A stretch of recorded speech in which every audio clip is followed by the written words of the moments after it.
Welcome to health and more. ఈరోజు మనం బెల్లం పరమాన్నం పక్కా కొలతలతో ఎలా తయారు చేసుకోవాలో చూద్దాం.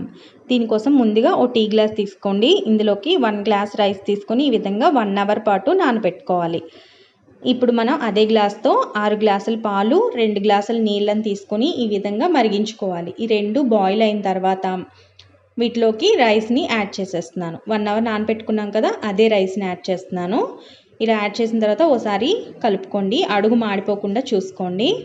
ఈ విధంగా మధ్య మధ్యలో కూడా కలుపుతూ రైస్ అనేది కంప్లీట్గా బాయిల్ అయ్యే వరకు చెక్ చేసుకోండి. ఇందులోకి 1 tablespoon or 1/2 teaspoon ఇలాచీ పౌడర్ యాడ్ చేసుకోండి. ఇప్పుడు స్టవ్ ఆఫ్ చేసి ఇందులోకి 1.5 గ్లాస్ బెల్లం తురుముని యాడ్ చేసుకొని కలుపుకోవాలి. ఇప్పుడు మనం ఇందులోకి మరిగించిన నేతిలోకి డిఫరెంట్ డ్రై ఫ్రూట్స్ని ఫ్రై చేసుకొని యాడ్ చేసుకుంటే చాలా టేస్టీగా మనకి బెల్లం పరమాన్నం అనేది రెడీ అయిపోతుంది. Thanks for watching. Please subscribe my channel.